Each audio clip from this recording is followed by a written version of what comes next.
네, 여러분, 21번부터 또 풀어보도록 하겠습니다. 자, 손실보상 적절하지 않은 것은, 자, 이게 안 날로부터 3년, 있은 날로부터 5년이거든요. 그래서 안 날로부터인데 발생한 날이 있은 날이잖아요. 그래서 안 날로부터인데 틀렸고요. 그다음에 있은 날로부터, 발생한 날로부터, 있은 날로부터, 안 날로부터, 발생한 날로부터, 있은 날로부터 5년. 그래서 이게 틀렸어. 이거 딱 발견했으면 바로 그냥 풀어버리는데, 이게 발견이 안 되면 또 그냥 계속 읽어보느라고 시간을 많이 뺏기셨을 것 같아요. 그래서, 안 날로부터 3년, 있은 날로부터 5년. 자, 20번. 이게 이제 판례인데요. 이게 쌍용차 판례입니다. 쌍용차 불법 시위 사건 때, 우리 경찰이 최루탄, 최루액을 헬기에다 실어가지고 막 헬기로 막 최루액을 뿌렸었거든요. 그러니까 쌍용차 시위대에서, 그때 쌍용차 시위대가 막 대형 새총을 만들어서, 말이 새총이지 막 엄청 무기 같은 거, 대형 새총을 만들어서 거기다가 이 너트, 나사 막 이렇게 큰 거 있지 않습니까? 너트, 볼트, 나사 막 이런 것들을 그 새총을 해서 막 쐈거든요. 그거를 헬기에다 쏜 거예요. 그래서 헬기 막 유리창이 깨지고, 바닥이 막 푹 패이고 막 그랬거든요. 그래서 거기에 대해서 손해배상 청구를 했습니다. 자, 그때 뭐라 그러냐면, 이제, 그 헬기로 최루액을 막 떨어뜨리고 쏘고 한 거, 이것을 적법한 것으로 보면 공무집행방해가 되는 것이죠. 그래서 공무집행방해를 통해서 부서진 것은 물어줘야 되는 것이죠. 그런데 그것이 위법한 공무집행이 되면, 왜냐면 헬기라는 것이 최루액 쏘려고 헬기를 만든 것이 아니잖아요. 근데 헬기로 그 최루액을 막 쏘고 떨어뜨리고 그렇게 한 것이 위법한 공권력 발동이 되면, 그렇게 나사 쏘고 막 한 것을 정당방위로 볼 수 있다는 이제 그런 판례입니다. 그래서 판례가 어떻게 봤어? 정당방위로 봐버렸습니다. 그래서 자, 불법적인 농성을 진압하는 방법 및 그 과정에서 어떤 경찰 장비를 사용할 것인지, 이건 원칙적입니다. 원칙적으로 우리 여러분 경찰권 발동 조항이 다 하얀다야 할 수 있다, 대부분 할 수 있다죠. 왜 그래? 경찰이 직무를 집행하는 그 현장은 굉장히 위험하고 막 변화무쌍하고 그렇기 때문에 각 개개 경찰관이 그 구체적인 사항을 구체적으로 따져보고서 하든지 말든지, 하더라도 이런 수단을, A라는 수단을 쓸 것인지 B라는 수단을 쓸 것인지에 대해서 경찰관한테 재량을 부여하는 방식으로 법령에서 규정을 합니다. 그래서 법령에서 경찰권 발동 조항은 대부분 다 할 수 있답니다. 할 수 있다. 자, 그래서 경찰이 뭐 진압하는 방법, 어떤 장비를 사용할지 이런 것은 구체적 상황, 또 구체적 위험성, 구체적으로 경찰이 현장에서 따져봐야 된다는 거예요. 그래서 구체적이고요. 그렇게 따져봐서 재량적으로 정할 수 있는 것입니다. 자, 그런데 저 아래쪽에 불법적인 농성의 진압을 위해서 경찰 장비를 사용할 필요가 있어. 그렇다 하더라도 자, 그로 인해서 발생할 우려가 있는 타인의 생명 신체에 대한 유해의 정도가 이게 뭐냐면, 유해의 정도가 이게 통상적으로거든요. 통상적으로 예견되는 범위 내에 있다는 등의 특별한 사정이 없는 한 그 직무집행은 위법하다. 즉, 원래 그 경찰 장비를 만든 목적이 있지 않습니까? 헬기는 뭐요? 이동수단으로서 헬기를 만든 것이죠. 어떤 거기서 이제 물을 떨어뜨려서 불을 끈다든가 이런 것은 있을지라도, 자, 어떤 장비를 만든 목적이 있는데 그 목적 외에 다른 것으로 사용할 때에는 통상적으로 예견돼. 예를 들어서 상대방이 칼을 가지고 휘두를 때 경찰 장비가 아니라 하더라도 뭐 옆에 있는 막대기나 이런 거 가지고 싸울 수 있죠. 또는 우리 예를 들어서 막 시위대가 몰려 들어와. 그러면 경찰봉은 때리는 것이고 방패는 막는 거지 않습니까? 근데 방패로도 밀어서 막을 수 있어요, 없어요? 있죠. 경찰봉으로 밀어서 막는다고 해서 그 사람들이 크게 다치는 것이 아니잖아요. 즉, 그런 것들은 사람들의 어떤 유해 정도가 통상적으로 예견되는 범위 내에 있는 것이죠. 이렇게 통상적으로 예견되는 범위 내에 있으면 위법한 공권력 발동이 아닌데, 그 경찰 장비를 다른 목적으로 사용하는 것이 통상적인 통상적으로 예견되는 범위 내에 있지 않다면 그것은 위법한 것으로 봐야 된다는 것이죠. 그래서 헬기라는 것을 만든 목적이 이동수단으로 만든 것인데 그 헬기로 최루액을 만들어서 막 쏴. 그러면 그것은 애시당초 그 경찰 장비 헬기를 만든 목적이 아니기 때문에 그것은 그리고 그 최루액을 떨어뜨려서 옥상에 있는 사람들이 맞으면 굉장히 위험할 수도 있기 때문에 그래서 그런 것들은 위법하다고 봐야 된다는 겁니다. 그래서 헬기에서 막 최루액 쏘고 막 그래. 그러니까 그 시위대들이 막 대형 새총으로 막 너트, 볼트, 나사 막 이런 걸로 해서 총 쏘듯이 막 헬기에다가 쏴버렸어. 직접적으로 대항한 것이죠.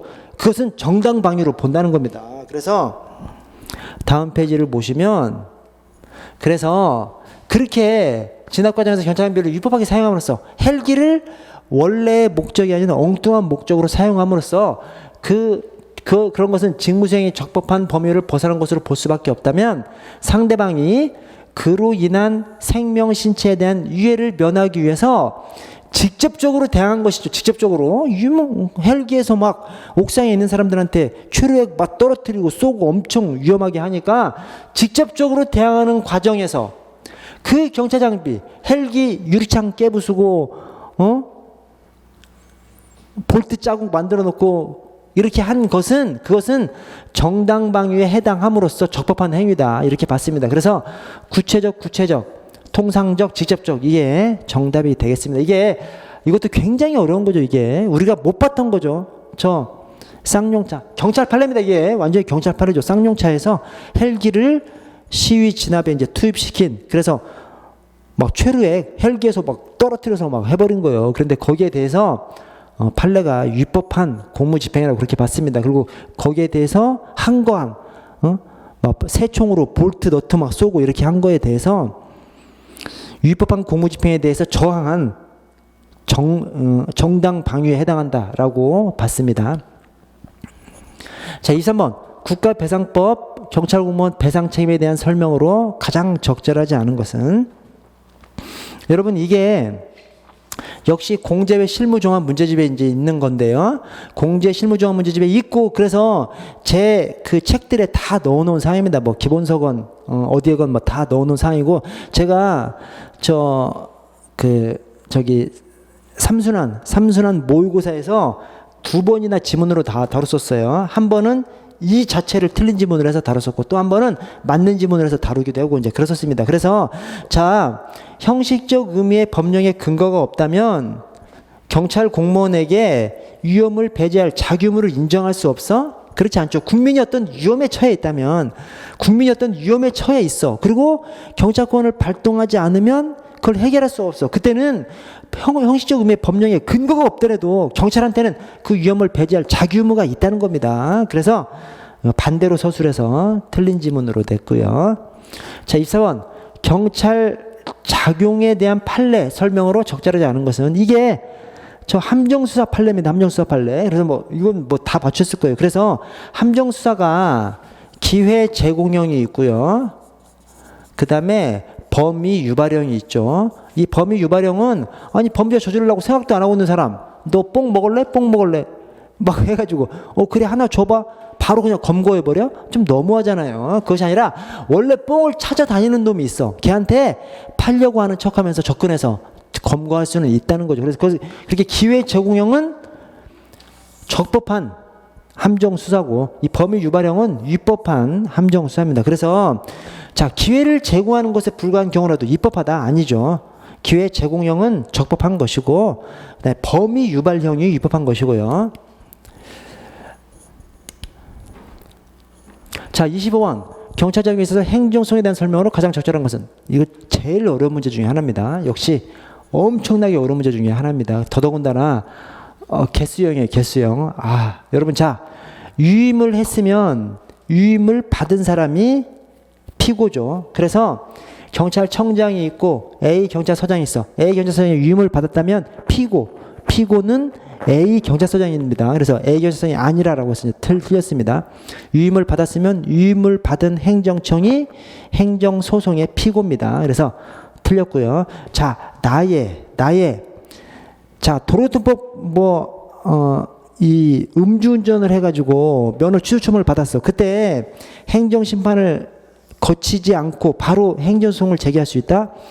여러분, 이 도로교통법에 이 법에 의한 어떤 처분에 대한 행정소송은 행정심판을 거쳐야만 행정소송 제기가 가능하다.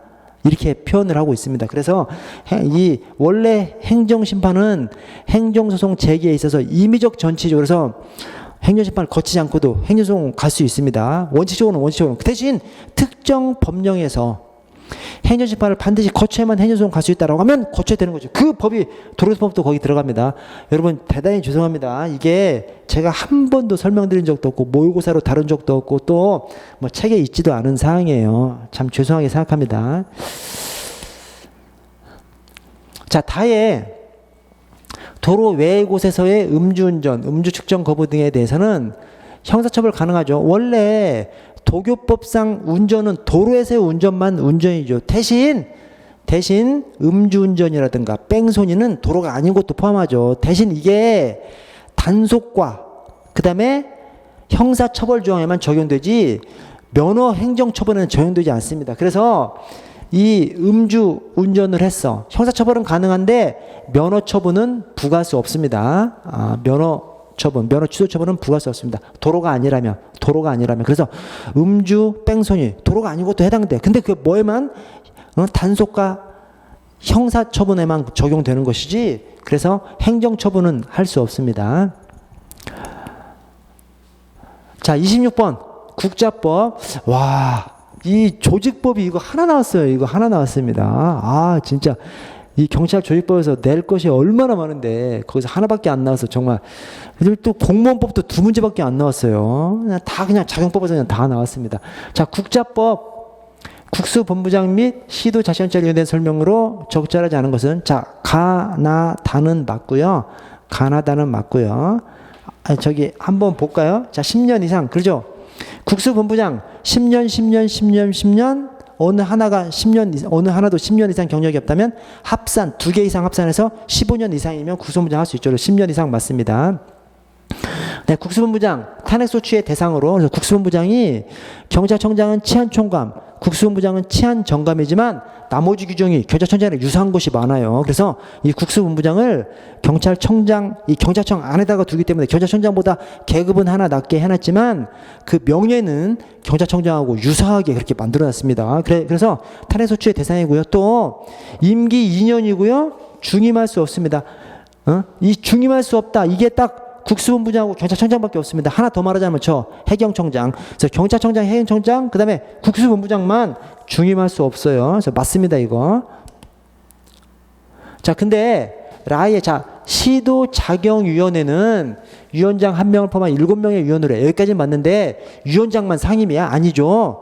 위원장 플러스 위원 1명, 위원장 플러스 위원 1명이 상임이고 나머지 5명의 위원이 비상임이죠. 그래서 틀렸습니다. 위원장만 상임이 아니라 위원장 플러스 위원 1명까지 상임이고요. 자, 마도 시도자경위원은 누가 임명해요? 시도지사가 임명하죠. 근데 시도지사가 지 맘대로 임명해? 그렇지 않죠. 일정한 추천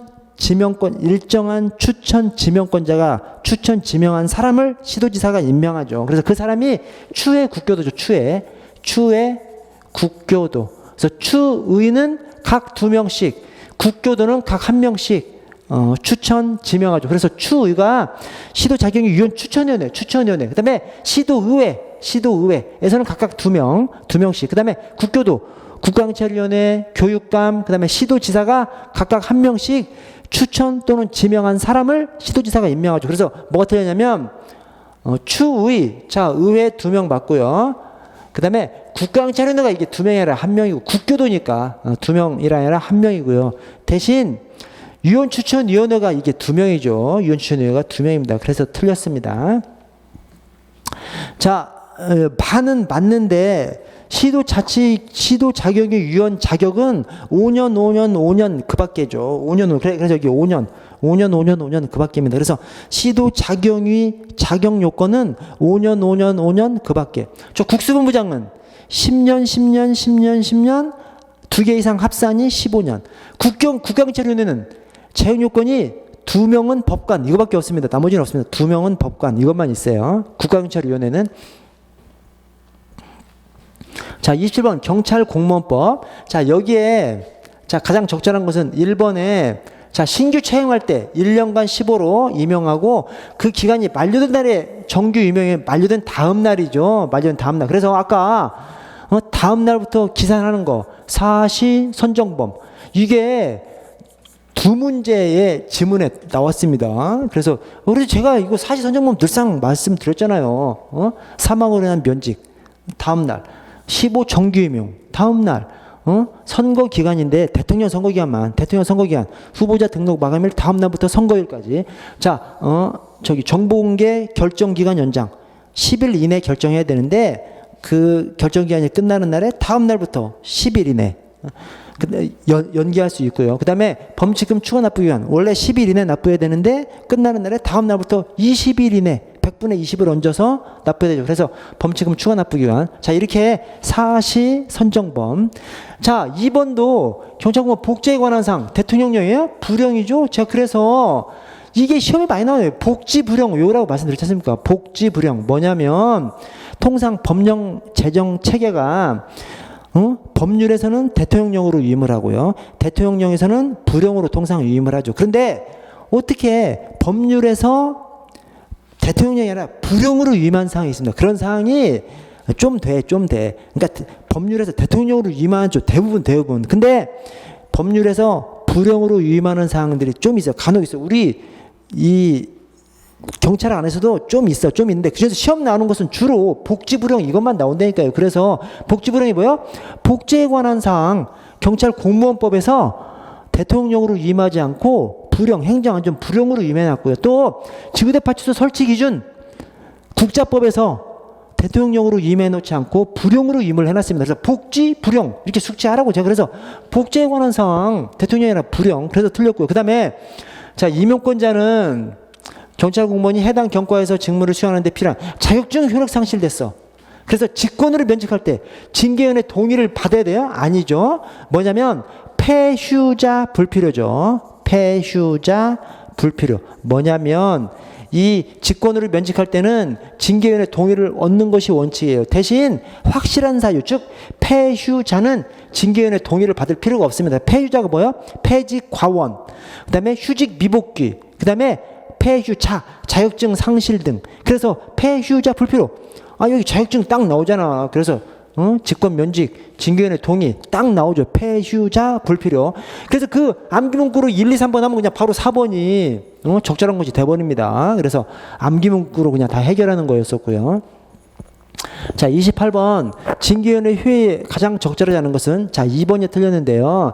자, 징계위원회가 있고 이 징계위원회는 이제 인력풀이죠. 그 다음에 징계위원회에 회의가 있죠. 자, 근데 여기서 민간위원회 수는, 자, 징계위원회는 그냥 위원수의 2분의 1 이상 민간위원으로 둬야 됩니다. 근데 징계위원회 회의는 위원장 포함한 2분의 1 이상을 민간위원으로 둬야 됩니다. 이 두 개의 의미는 똑같아요. 왜냐면 징계위원회 위원장을 거론하지 않고 그냥 2분의 1 이상 민간인으로. 근데 위원장도 위원이기 때문에 위원 중에 한 명이기 때문에 그래서 그냥 아무 말 없이 2분의 1 이상이면 위원장 포함한 2분의 1 이상이 돼버립니다. 근데 징계위원회 회의는 위원장 포함해서 2분의 1 이상 이렇게 이제 서술하고 있어요. 대신 여기 성폭력, 성희롱에 있어서 같은 성별, 피해자와 같은 성별의 위원 이것은 좀 소극적으로 규정하고 있어요. 그래서 3분의 1입니다. 3분의 1 이상이고 위원장도 제외입니다. 제외. 그래서 소극적으로 규정한 것이죠. 소극적으로. 위원장 제외한 위원회 3분의 1 이상. 그래서 틀렸습니다. 이것도 어렵습니다. 이것도 좀 우리가 좀 잘 보지 못했던 조항이에요. 책들에 다 있기는 한데 잘 좀 중요시하게 못 봤던 그런 거죠.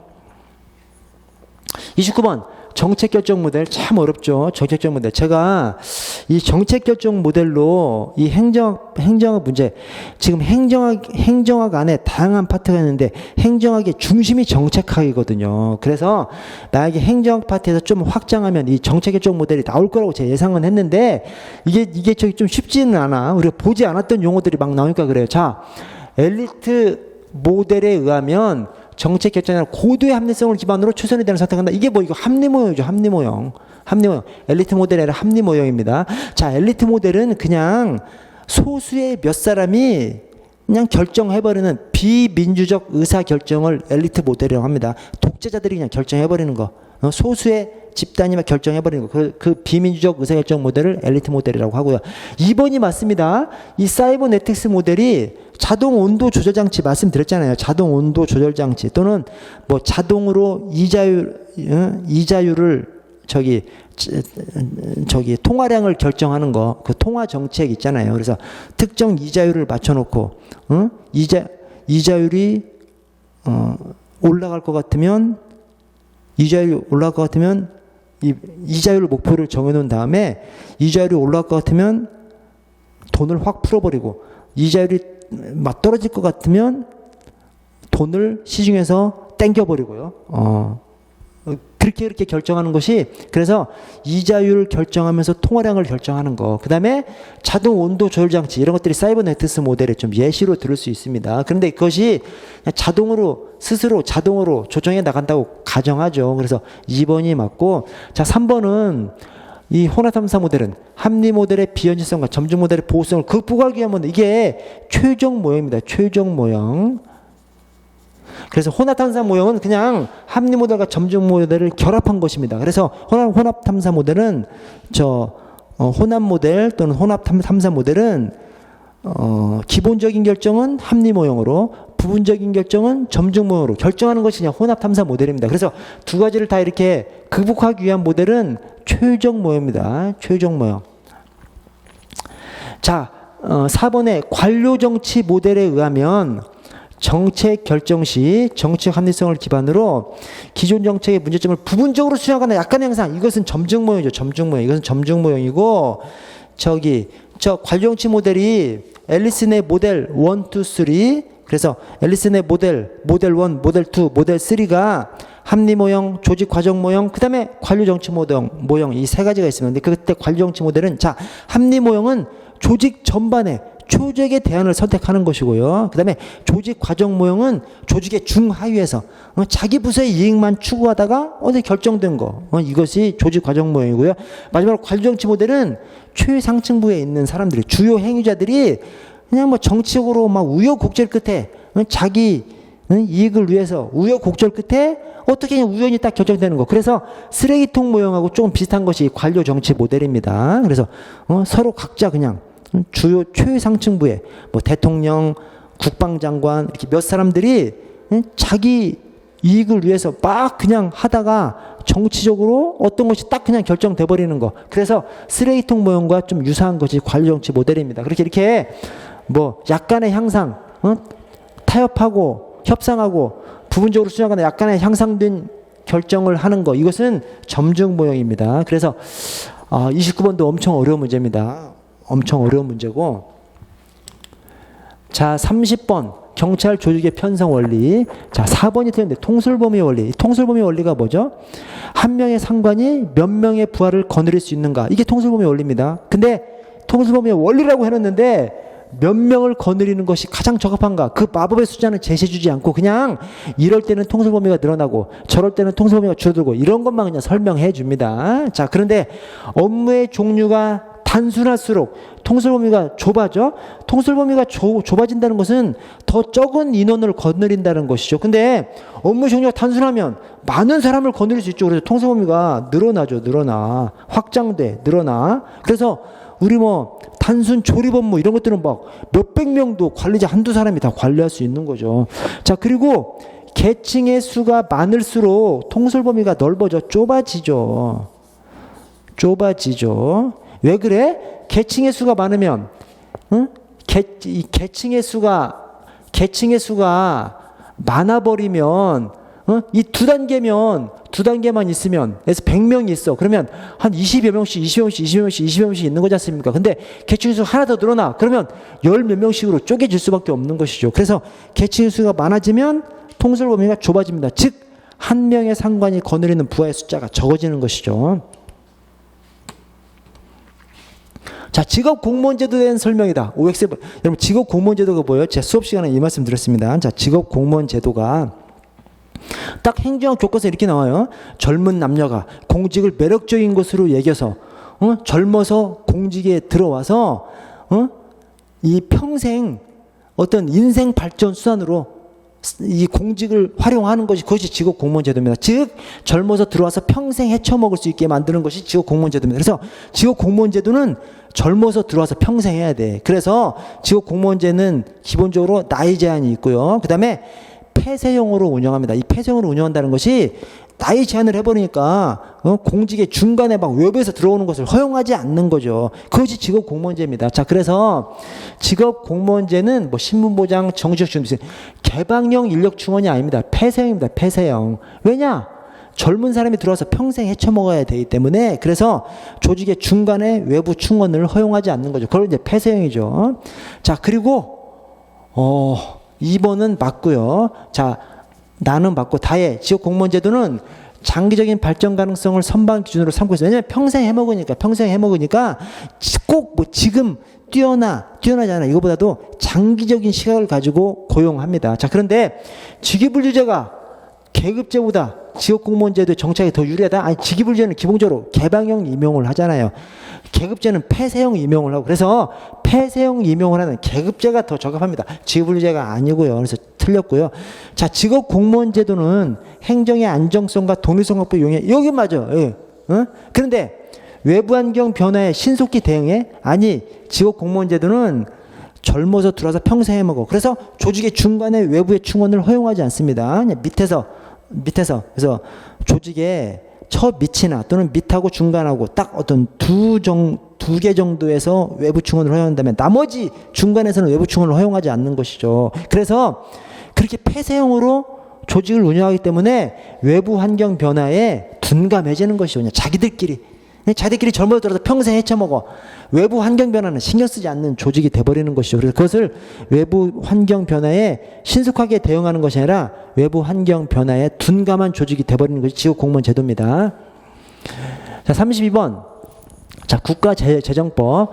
자, 기재부 장관은 국무회의 심의를 거쳐 대통령의 승인을 얻은 다음 연도 예산 편성 지침, 매년 1월 30일까지. 여러분, 제가 예산 편성이 있고 예산 결산이 있습니다. 예산 편성은 중지요, 중기중, 1, 3, 5조. 그래서 자, 중기재정계획서 중앙간서장이 기재부 장관에게 1월 31일까지. 이건 다 31일입니다. 31일.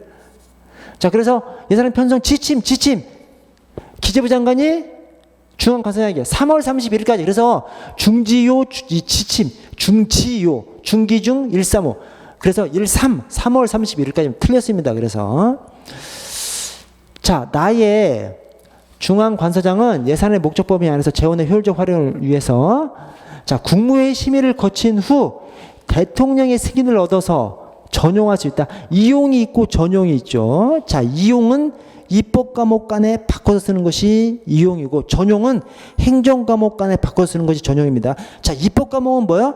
국회가 권한을 가진 것이 입법 과목이고, 행정 과목은 행정부가 권한을 가진 것이 행정 과목입니다. 그래서 소관, 기관, 소관, 장, 관, 항, 이게 입법 과목이고 국회가 통제하는 과목이고, 그 다음에 세항, 목, 이게 행정 과목이죠. 행정부가 권한을 가진 과목입니다. 그래서 행정부가 권한을 가진 과목은 기재부 장관 승인을 얻어서 적용할 수 있습니다. 이렇게 돼 있고, 이용은 입법부가 권한을 가지고 있기 때문에 이용은 이용할 수 없다, 이렇게 부정적으로 서술이 되어 있습니다. 대신 국회의 사전 의결을 얻으면 할 수 있고, 이런 식으로 서술이 되어 있습니다. 자, 라도 틀렸는데 라는 또 저기 결산이네. 결산. 이 결산은 어떻게 되죠? 기재부 장관은 회계연도마다 작성해서 대통령 승인을 얻은 국가결산 보고서를 다음 연도 5월 20일까지 감사원에 제출해야 된다. 자, 결산은 어떻게 되죠? 중, 기, 감, 정, 2, 4, 5, 5죠. 그래서 이게 자, 중앙관서장이 부처 결산 보고서를 2월 말일까지, 나머지 4, 5, 5는 10, 20, 31일입니다. 그래서 그러면 이제 기재부 장관이 국가 결산 보고서를 감사원에 4월 10일까지 제출하고요. 자, 감사원에서는 감사를 해서 결산을 해서 그 결산 보고서를 기재부 장관한테 다시 5월 20일까지 보내줍니다. 그러면 기재부 장관이 정부의 이름으로 이 국회에 5월 31일까지 제출하게끔 되어 있습니다. 그래서 자, 기재부 장관이 감사원한테 제출하는 것은 4월 10일까지입니다. 4월 10일. 그래서 5월 20일이 아니라 4월 10일까지입니다. 국가결산보고서를 다음 연도 4월 10일까지. 그래서 2, 4, 5, 5, 2월 말 4월 10, 20, 31일 이렇게 이제 갑니다. 자, 33번 경찰 장비관리 규칙상 무기관리에 대한 설명으로 적절하는 것은 이게 저기 경찰 장비관리 규칙에서 무기에 필요적 회수사항이 있고 필요적 보관사항이 있죠. 또 임의적 회수사항이 있죠. 그래서 필요적인 회수사항, 필요적인 보관사항. 회수는 회수해서 다시 안 주는 것이고 보관은 일시 보관했다가 그 사유만 없어지면 다시 돌려주는 거죠. 그래서 자, 필요적 회수, 그 다음에 필요적 보관, 이것이 징, 형, 사, 술, 상, 기죠. 그래서 필요적 회수, 여기 필요적 회수해야 한다. 필요적 회수가 징형사입니다. 징형사. 그래서 징계 대상이 된 자, 형사사건 조사 대상이 된 자, 그 다음에 이것이 아니라 사의 표명한 자죠. 그래서 이거 아닙니다. 사의를 표명한 자입니다. 그래서 징형사, 그 다음에 필요적 보관사항은 술상기.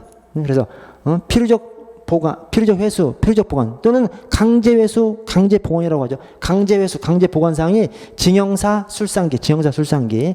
징형사, 술상기만 외웠으면 이거 그냥 맞는 것이고요. 아, 34번 이거 엄청 어려운 겁니다. 더구나 개수형 문제여가지고. 자, 맥클리랜드. 여러분 이거 제 기본서에 다 있는 내용이긴 한데 그래도 이제 어렵죠. 자, 맥클리랜드는 개인마다 욕구 계층이 차이가 있고 인간의 욕구를 세 가지로 구별했는데 그것이 성취 욕구, 그 다음에 성취 욕구, 그 다음에 두 번째가 성취 욕구, 그 다음에 두 번째가 친교 욕구죠. 그래서 친교, 자아실현 욕구가 아니라 친교 욕구입니다. 그래서 성친권이죠. 권력 욕구까지 해서 이게 성친권입니다. 성친권. 아, 이게 사지선다형으로 나왔으면 그나마 괜찮은데 개수형으로 나와버리니까 그냥 무지하게 어려운 문제 되는 거죠. 그래서 맥클리랜드 성친권입니다. 자, 허즈버그는 맞고요. 이 독립적으로 동기 요인과 유생 요인으로, 그래서 만족 요인 또는 불만 요인 이렇게 두 가지로 딱 그냥 독립해서 서술한 거 허즈버그 맞고요.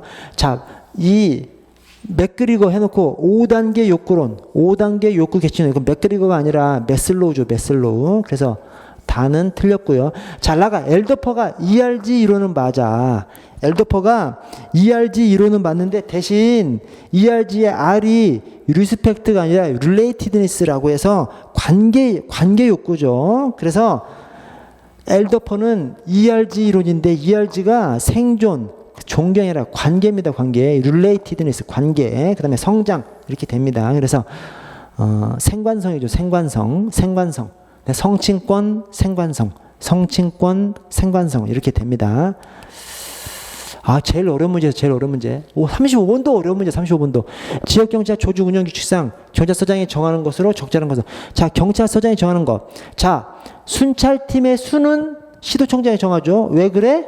순찰팀의 수가 3부제로 해, 4부제로 해. 이겁니다. 그것은 엄청 중대한 기본적인 것이죠. 그래서 3부제로 운영해, 4부제로 운영해. 이것은 시도청장이 정하고 나머지는 다 경찰서장입니다. 나머지는 다 경찰서장입니다. 그래서 이 짜잘한 것들, 뭐 지구대 파출소, 그 다음에 이 치안센터, 그 다음에 출장소 이런 거 전부 다 설치권자가 시도청장입니다. 설치권자는 시도청장이고 대신 짜잘한 것들은 다 경찰서장이 정합니다. 대신 3부제, 4부제만 시도청장이 정하는 것이고요.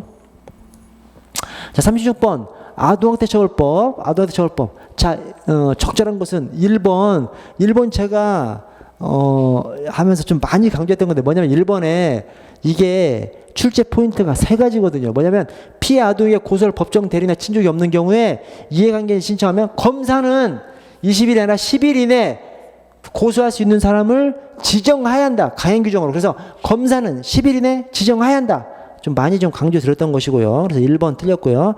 자, 2번은 아동학대 신고를 접수하면 누가 출동해야 돼? 사법경찰관리 플러스 아전국 아동학대 전담 공무원. 그래서 출동해서 조치를 해야 되고 또 뭐 조사를 하거나 질문을 할 수 있습니다. 조치는 해야 되고 네, 조사를 하거나 질문을 할 수 있습니다. 자, 이 경우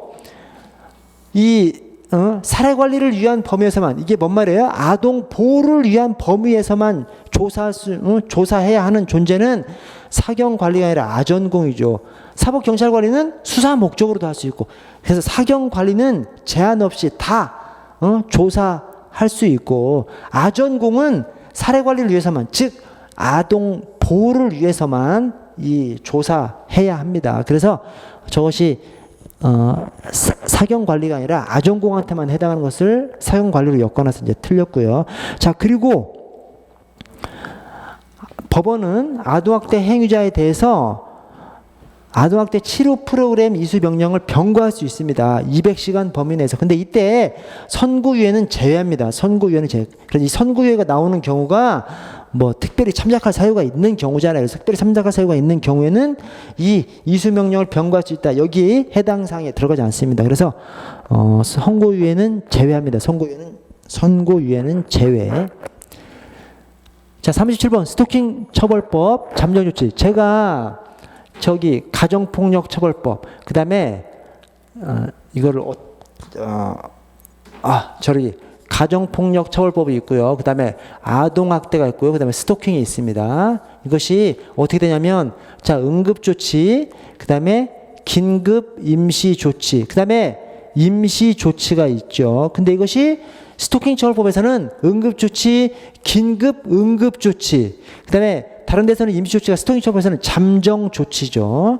자, 이 가까이 것을 제가 외우라고 말씀드렸죠. 왜냐? 그래야 질서가 잡히지. 그래서 가정폭력 처벌법에서는 재수보의 통피, 네, 격백통, 네, 격백통 요구상, 그 다음에 아동학대에서는 재격보의, 격백통, 그 다음에 격백통 친교 요구, 그 다음에 스토킹에서는 경수안보 백통, 그 다음에 경백통유. 이 경백통유 순서를 바꾸면 경유백통이죠. 그리고 내년 1월부터는 유치추적 전자자치까지 들어가죠. 그래서 경백통 전유가 되죠. 경백통 전유. 어쨌든 경수안보 백통, 지금까지는 경백통유 순서를 바꾸면 경유백통이 됩니다. 그래서 여기 지금 잠정조치니까 경백통유, 경유백통, 내년 1월 달부터는 유치적 전자장치 부착까지 잠정조치 하나에 들어가고요. 그래서 경백통유에 해당하는 거 찾는 겁니다. 그래서 경백통유, 유치장, 그 다음에 100m 이내 접근금지, 경백, 그 다음에 전기통신 접근금지, 경백통, 유. 그래서 마만 여기 해당하고 나머지는 해당하지 않습니다. 그래서 이거 외워놨으면 뭐 그냥 바로 그냥 푸는 문제고요. 자, 재난 및 안전관리 기본법에 대한 설명으로 가장 적절한 것은 자, 먼저 1번이 이게 뭐냐면 재난관리가 있고 안전관리가 있어요. 근데 이 재난 및 안전관리 기본법 서술을 보시면 이 각 절차가 있지 않습니까? 예대응복, 재난에 있어서 각각 대응하는 그 절차가 그 예대응복, 예방 대비 대응 복구잖아요. 그걸 중심으로 써 있는 것이 이 재난 및 안전관리 기본법입니다. 그래서 이 재난 및 안전관리 기본법에서 재난관리가 있고 안전관리가 있는데 재난관리는 예대응복을 위한 모든 활동이 재난관리고 안전을 위한 모든 활동이 안전확보에 위한 모든 활동이 안전관리예요. 그래서 제가 이거 저기 정의 규정 설명하면서 이거 비교할 줄 아셔야 된다. 제가 좀 말씀을 좀 드렸었는데 어쨌든 자, 재난관리, 예대응복을 위한 모든 활동, 안전관리, 안전을 위한 모든 활동. 자, 2번은 맞는 표현이고요. 자, 3번을 보시면 긴급 구조기관이 경찰청이야? 아닙니다. 소방이 긴급 구조기관이고, 네, 바다에서는 해경이고요. 우리 저 경찰은 긴급구조 지원기관입니다. 긴급구조 지원기관이에요. 자, 그리고 재난사태 선포할 수 있는 것이 국무총리가 아니라 행정안전부 장관이죠. 행안장관. 그래서 틀렸습니다. 그래서 이거 이 1번 재난관리 안전관리만 구분할 줄 아셨으면 나머지 3번 4번이 틀렸다는 것은 좀 잘 아실 수 있었을 거예요. 그래서 그나마 좀 쉽게 푸실 수 있었던 문제고요. 39번 엄청 어려운 문제입니다. 이거 개수 문제로 내가지고 징역형 몇 년인지 이것까지 알게끔 진짜 어려운 문제입니다. 자, 먼저 반구단체 구성 가입 권유 미수 예비무모 다 처벌해. 구성 가입죄는 미수 예비무모 다 처벌하는데 가입 권유죄는 미수만 처벌하고 그다음에 예비 음모는 처벌하지 않습니다. 그래서 틀렸고요. 자, 그다음에 다예 범죄 수사 정보 직무에 종사하는 공무원이 이 법의 죄를 범한 자라는 점을 알면서 그 직무를 유기할 때 이게 특수직무유기 이게 특수직무유기인데 이 형의 감면 관련해서 필요적 감면이 고자방불이죠. 그 다음에 임의적 감면이 특단편입니다. 임의적 감면의 특단편이 특수직무유기 단순 편의 제공이에요. 둘 다 친족관계 있을 때 얘기하고요. 그래서 여기 친족관계 있을 때 임의적 감면입니다. 그래서 면제한다가 아니라 함경 또는 면제할 수 있다예요. 고자방불 특단편. 고자방불 특단편만 알았으면 이 다 지문은 해결할 수 있었죠. 그런데 이제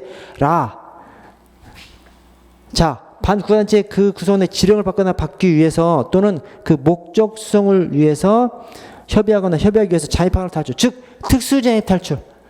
특수잔입 탈출이 10년 이하 징역 사형 무기 5년 이상입니다. 그래서 이 국가보안법상 처벌 조항이 엄청 다양한데 그나마 좀 제일 많은 것이 10년 이하 5년 이상이거든요. 그래서 이 단순 잔입 탈출은 10년 이하. 그다음에 특수 잔입 탈출은 5년 이상. 사형 무기 5년 이상. 그래서 이게 좀 어렵습니다. 우리가 처벌 조항 특히 강론에서 처벌 조항까지 어떻게 외웁니까? 그래서 굉장히 어려운 문제였습니다. 완전히 그냥 틀리라고 낸 문제였습니다. 자, 마지막으로 40번을 보시면 적절한 것은 경비에서 또 한 문제가 경비에서 이제 두 문제가 나왔죠. 자, 그래서 일반 요원이 있고 필수 요원이 있죠. 필수 요원은 비상시 1시간 내에 응소해야 할 자. 일반 요원은 2시간 이내. 그러니까 필수 요원이 빨리 응소해야 되니까 2시간이 아니라 1시간이고요. 그래서 틀렸고요.